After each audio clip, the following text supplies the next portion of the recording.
Hello guys, എന്തൊക്കെയുണ്ട് വിശേഷം? അപ്പോൾ കുറേ നാളത്തിന് ശേഷം ഞാനിന്ന് വീണ്ടും വോയിസ് ഓവർ ചെയ്യാണ്.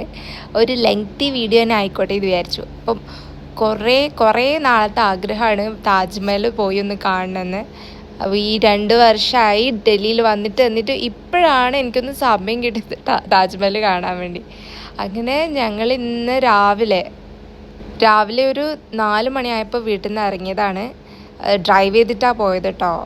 ഡ്രൈവ് ചെയ്ത് പോയി നമ്മളവിടെ എത്തിയത് ഓൾമോസ്റ്റ് ഒരു 6:45-7 മണിയാകുമ്പോഴത്തേക്കും നമ്മൾ താജ്മഹലിലെത്തി. ഇപ്പോൾ ഡയറക്റ്റ് നമ്മൾ നേരെ താജ്മഹൽ കാണാനാണ് പോയത്. ഇപ്പോൾ ചൂട് കാലാവസ്ഥയും കൂടി ആയതുകൊണ്ട് ഭയങ്കര എന്താ പറയുക, ചൂട് കാറ്റാണ് പുറത്തിറങ്ങുമ്പോൾ തന്നെ നമുക്ക് കിട്ടുന്നത്. പക്ഷെ രാവിലെ ആയതുകൊണ്ട് അത്ര ഉണ്ടാവില്ല എന്നാണ് വിചാരിച്ചത്. താജ്മഹലിലേക്ക് നടന്നുകൊണ്ടിരിക്കുകയാണ്. വണ്ടിയൊക്കെ നിർത്തി, കുറച്ച് നടക്കാനുണ്ട്. വണ്ടി അങ്ങോട്ടേക്ക് അലൗഡല്ല, വെഹിക്കിൾസ് ഒന്നും, റിക്ഷ പോലും അലൗഡല്ല എന്നാണ് അവിടെ എഴുതി വെച്ചിട്ടുള്ളത്. നമ്മളിങ്ങനെ നടന്ന് പോവാം. നിങ്ങൾക്ക് കേൾക്കാമോ എന്നറിയില്ല, ഞാൻ നേരത്തെ പറയുന്നുണ്ടായിരുന്നത് വേറൊന്നുമല്ല. പിന്നെ നമ്മൾ വണ്ടി കുറച്ച് ദൂരെ വെച്ചിട്ടാണ് താജ്മഹലിലേക്ക് നടന്നത്. കാരണം അങ്ങോട്ടേക്ക് ഡയറക്റ്റ് വണ്ടിയൊന്നും, അതായത് കാറും ഓട്ടോ പോലും അലൗഡല്ല. അങ്ങനെ നമ്മൾ നടന്ന് താജ്മഹലിൻ്റെ എൻട്രി എത്തിയിട്ടുണ്ട്. എൻട്രി ടിക്കറ്റും എടുത്ത് നമ്മൾ സെക്യൂരിറ്റി ചെക്കും കഴിഞ്ഞ് അകത്ത് കയറി. അങ്ങനെ ഫൈനലി നമ്മൾ അവിടെ ഓൾമോസ്റ്റ് എത്തിയിട്ടുണ്ട്. അപ്പോൾ ചുറ്റിലിങ്ങനെ ഫോർട്ട് പോലെയാണ്, നല്ല ഭംഗിയുണ്ട് കാണാൻ കേട്ടോ. നേരിട്ട് വീഡിയോയിലുള്ളതിനേക്കാളും നല്ല ഇമ്പാക്റ്റാണ് അവിടെ നിന്ന് നേരിട്ട് കാണുമ്പോൾ. ഇങ്ങനെ ആഗ്രഹിച്ച് കാണുമ്പോൾ അതിൻ്റെ ഇമ്പാക്റ്റ്നെസ് ഒന്നുകൂടി കൂടും. ഇപ്പോൾ താജ്മഹലിൻ്റെ ഉള്ളിലേക്ക് കയറുന്നതിന് മുന്നേ ഫസ്റ്റ് വരുന്നത് ഇതാണ്. ഇത് ഏകദേശം ഡൽഹിയിലുള്ള ഹുമയൂൺസ് ടോംബിൻ്റെ അതേ രീതിയിലാണ് ബിൽഡ് ചെയ്തിട്ടുള്ളത്. അങ്ങനെ ഫൈനലി നമ്മൾ താജ്മഹലിൻ്റെ അടുത്ത് എത്താൻ പോവുകയാണ് ഗൈസ്. അപ്പോൾ നമ്മൾ ഇതിലെ കൂടെ നടന്നു പോകുമ്പോൾ മോസ്റ്റ് ഓഫ് ദി വീഡിയോസിലൊക്കെ ഇങ്ങനെ കാണുന്നുണ്ടാവില്ലേ, ഒരു ഹോളിൽ കൂടി നോക്കുമ്പോൾ നമുക്ക് താജ്മഹലിൻ്റെ വ്യൂ കാണുന്നത്. ആ വ്യൂ ഇവിടെയായിരുന്നു വരുന്നത് കേട്ടോ. അത് കഴിഞ്ഞ് നമ്മൾ ഉള്ളിൽ കയറി അകത്ത് കുറച്ച് ഫോട്ടോസൊക്കെ എടുത്തിട്ട് പിന്നെ ഒരു സ്റ്റേഡിയം പോലത്തെ സ്ഥലമുണ്ട് താജ്മഹലിൻ്റെയും ഈ ടോംബിൻ്റെയും മിഡിലായിട്ട്. അവിടെ നിന്ന് കുറച്ച് ഫോട്ടോസും വീഡിയോസും കാര്യങ്ങളൊക്കെ എടുത്തിട്ട് ആണ് നമ്മൾ പിന്നെ അകത്തോട്ട് കയറാൻ പോയത്. പിന്നെ ഒരു കാര്യം പറയാൻ വിട്ടുപോയത് എന്താ വെച്ചാൽ, നമ്മൾ പുറത്തുനിന്ന് ടിക്കറ്റ് എടുക്കുമ്പോൾ തന്നെ താജ്മഹലിൻ്റെ അകത്ത് കയറാനുള്ള ടിക്കറ്റും കൂടി എടുത്തിട്ടുണ്ടായിരുന്നു. അകത്ത് പക്ഷേ ഫോണും വീഡിയോ ഒന്നും അലൗഡല്ല. ഫോൺ അലൗഡാണ്, വീഡിയോ ഫോട്ടോഗ്രാഫി ഒന്നും അലൗഡല്ല. അതുകൊണ്ട് നമ്മൾ അകത്ത് കയറുമ്പോഴുള്ള വീഡിയോ ഒന്നും എടുത്തിട്ടില്ല കേട്ടോ. അകത്ത് ഞാൻ എന്താ ഉള്ളതെന്ന് ജസ്റ്റ് പറഞ്ഞുതരാം. മുംതാസും ഷാജഹാനെയും അടക്കിയിരിക്കുന്ന ഖബറും കാര്യങ്ങളൊക്കെ അവിടെയാണ് ഉള്ളത്. നമുക്ക് അകത്ത് കയറുമ്പോൾ കാണാൻ പറ്റും. പിന്നെ കുറേ അറകളും കാര്യങ്ങളൊക്കെയാണ്. അങ്ങനെ നമ്മൾ താജ്മഹലിൻ്റെ അകത്ത് കയറിയിട്ട് പുറത്തിറങ്ങി ക്ഷീണിച്ച് സ്റ്റെപ്പിലിരിക്കുകയാണ് ഞാനും അമ്മയും കൂടെ. അതാണ് നിങ്ങളിപ്പോൾ കാണുന്നത്. വീഡിയോയും ഫോട്ടോ ഒന്നും അലൗഡ് അല്ലാത്തതുകൊണ്ട് നമുക്ക് അകത്തുനിന്ന് ഒരു ഫോട്ടോ എടുക്കാൻ പോലും പറ്റിയില്ല.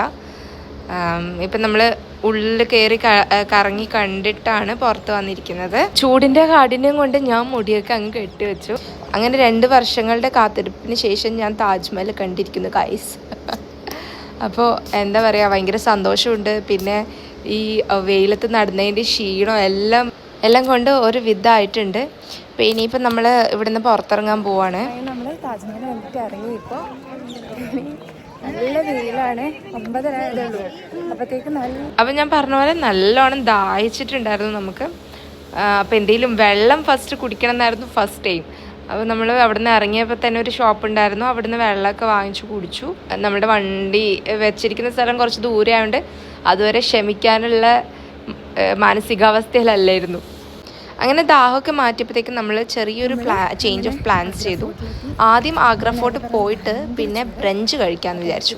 ബ്രേക്ക്ഫാസ്റ്റ് കഴിച്ച് പിന്നെ ലഞ്ചും കഴിക്കണ്ടല്ലോ, എന്തായാലും ഓൾമോസ്റ്റ് ടൈമായി. അങ്ങനെ ഞങ്ങൾ നേരെ ആഗ്ര ഫോർട്ട് പോയി. നമ്മളൊരു ഗൈഡിനെയും കൂടി ബുക്ക് ചെയ്തു. സോ അയാൾ എല്ലാ കാര്യങ്ങളും പറഞ്ഞു തന്നു. ആദ്യം വിചാരിച്ചു ഗൈഡിനെ ബുക്ക് ചെയ്യേണ്ടെന്ന്, പക്ഷേ ബുക്ക് ചെയ്തത് നന്നായി എന്ന് പിന്നെ തോന്നി. ബിക്കോസ് നമ്മളിങ്ങനെ വെറുതെ കണ്ടിറങ്ങാനായിരുന്നെങ്കിൽ ജസ്റ്റ് എന്താ പറയുക, ഈ ഫോട്ടോ ഇങ്ങനെ ജസ്റ്റ് നോക്കിയിട്ട് വരുന്ന, ഒരു ഐഡിയ ഇല്ലാതെ ഇങ്ങനെ നോക്കിയിട്ട് വരുന്ന പോലെ ആയിരുന്നു.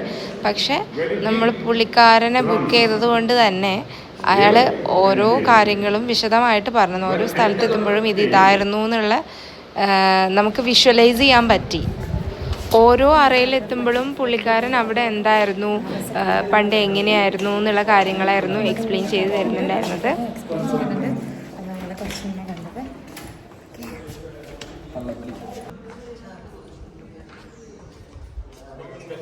പുള്ളി പറയുന്നത് ഇവിടുത്തെ രാജാവിൻ്റെ 2 ഭാര്യമാരായിരുന്നു, ഒരു ഹിന്ദു ആൻഡ് ഒരു മുസ്ലിം ഭാര്യ. അപ്പോൾ അവർക്ക് 2 പേർക്കും വേണ്ടിയിട്ട് കൊത്തുപണികൾ ചെയ്തിട്ടുണ്ടെന്നാണ്. But Hindu queen like lotus flower. Okay. That's why you can see upside lotus flower design. Muslim ക്യൂവിന് Jasmine ഫ്ലവറും Hindu ക്യൂവിന് lotus ഫ്ലവറും ആയിരുന്നു ഇഷ്ടം. അതുകൊണ്ട് അതിൻ്റെ പോലെ കൊത്തുപണികൾ ഇതിനകത്ത് ചെയ്യിപ്പിച്ചിട്ടുണ്ട് എന്നാണ് പറഞ്ഞത്. 95 വർഷം എടുത്തു അത്രേ ഈ ആഗ്ര ഫോർട്ട് മൊത്തമായിട്ട് ബിൽഡ് ചെയ്യാൻ. ഓൾമോസ്റ്റ് എത്രയോ മൈൽസ് ഉണ്ട്. അതിൻ്റെ 25% മാത്രമേ നമ്മൾ കാണാൻ പറ്റുള്ളൂ. 75% ഇന്ത്യൻ ആർമിയാണ് സ്റ്റേ ചെയ്യുന്നത്. Okay. For the Hindu queen. Which is the kitchen? That is the kitchen. Yes. Okay. പിന്നെ പുള്ളിക്കാരൻ നമുക്ക് കാണിച്ചു തന്നത് അവിടുത്തെ സെപ്പറേറ്റ് കിച്ചണും പിന്നെ നമ്മൾ പോയത് ഹവാ മഹലിലേക്കാണ്. ഹവാ മഹൽ എന്ന് പറയുമ്പോൾ ഹവ എന്ന് പറഞ്ഞാൽ കാറ്റ് എന്നാണ് അർത്ഥം. അപ്പം പണ്ട് തണുപ്പ് കിട്ടുന്ന ഏരിയ, സമ്മർ സീസണിൽ അവർ വന്നിരിക്കുന്ന ഏരിയ ആയിരുന്നു ഹവാ മഹൽ. അതായിരുന്നു കാണിച്ചത്. പിന്നെ നമുക്ക് ഒരു ഭാഗത്തു നിന്ന് നോക്കിയാൽ താജ്മഹലിൻ്റെ വ്യൂ കാണാൻ പറ്റും കേട്ടോ. ഇതിൽ വീഡിയോയിൽ നിങ്ങൾക്ക് കാണാൻ പറ്റും. നമ്മൾ ഇവിടെ നിന്ന് നോക്കിയാൽ താജ്മഹൽ നമുക്ക് കാണാൻ പറ്റുമായിരുന്നു. ഷാജഹാൻ്റെ മക്കളായ റോഷനാരയും ജഹാനാരയും അവർക്ക് വേണ്ടി ഉണ്ടാക്കിയ റൂംസാണ് ഇത്. ഇത് റോഷനാര മഹൽ എന്നാണ് അറിയപ്പെടുന്നത്. അത് റോഷനാര എന്ന് പറഞ്ഞ ഡോട്ടറിനായിരുന്നു. ഇത് ഷാജഹാൻ്റെയും മുംതാസിൻ്റെയും ബെഡ്റൂമായിരുന്നു അത്രേ. പണ്ട് കാലത്തൊന്നും ബെഡ്റൂമിന് ഡോർ ഉണ്ടായിരുന്നില്ല. അതിന് പകരം കാർപ്പറ്റും അതുപോലെ ഷീറ്റ്സൊക്കെ വെച്ചിട്ടായിരുന്നു അത്രേ അടച്ചിരുന്നത്. ആഗ്ര ഫോർട്ടിലാണെങ്കിലും ഷാജഹാൻ്റെ പ്ലേസും ഷാജഹാൻ്റെ മക്കളുടെ പ്ലേസും ഒക്കെ വൈറ്റ് മാർബിൾസ് കൊണ്ട് തന്നെയാണ് ഉണ്ടാക്കിയിരിക്കുന്നത്. ബിക്കോസ് ഷാജഹാന് വൈറ്റ് മാർബിൾസിനോട് ഭയങ്കര ഇഷ്ടമായിരുന്നു അത്രേ. ഷാജഹാൻ്റെ 2 മക്കളുടെയും റൂംസ് ഉണ്ടാക്കിയിരിക്കുന്നത് ഒരു പലക് ഷേപ്പിലായിരുന്നു. പല്ലക്ക് ഉണ്ടാവുമല്ലോ പണ്ടത്തെ, അതിൻ്റെ ഷേപ്പിലാണ്. നിങ്ങൾക്ക് നോക്കിയാൽ മനസ്സിലാവും. ആദ്യം നമ്മൾ കണ്ടത് റോഷനാര മഹലും ഇത് ജഹാനാര മഹലുമാണ്. പിന്നെ നമ്മൾ ഷാജഹാൻ്റെ ജയിൽ കാണാനാണ് കേട്ടോ പോയത്. ഷാജഹാനെ ഔറംഗസേബ്, അതായത് ഷാജഹാൻ്റെ മകൻ ജയിലിൽ അടച്ചിട്ടുണ്ടായിരുന്നു. അപ്പോൾ ആ ജയിലായിരുന്നു ഇത്. ആ ജയിലിൽ നിന്ന് ഡയറക്റ്റ് താജ്മഹലിൻ്റെ വ്യൂ ഉണ്ട്. അതായത് ഷാജഹാന് നേരിട്ട് താജ്മഹൽ കാണാൻ പറ്റുമായിരുന്നു ആ ജയിലിലിരുന്ന് കഴിഞ്ഞാൽ. പിന്നെ അയാൾ പറഞ്ഞെന്താ വെച്ചാൽ ഇതിൻ്റെ വാൾസിൽ ഒരു ഡയമണ്ട് ഷാജഹാൻ വെച്ചിരുന്നു അത്രേ. അതിൻ്റെ റിഫ്ലക്ഷനിലും താജ്മഹൽ കാണാൻ പറ്റുന്ന. ഇവിടുത്തെ ക്യൂൻസിനൊന്നും പുറത്ത് പോകാനുള്ള അനുവാദം ഇല്ലാത്തതുകൊണ്ട് തന്നെ ഷോപ്പിംഗ് അതുപോലുള്ള ഓരോ കാര്യങ്ങളും അവർ കൊട്ടാരത്തിൽ തന്നെ അറേഞ്ച് ചെയ്തിരുന്നു. അപ്പോൾ അത്രയാണ് എൻ്റെ ആഗ്രഹവിശേഷങ്ങൾ. അടുത്ത വ്ലോഗുമായി വീണ്ടും കാണുന്നവരെ ബൈ ബൈ.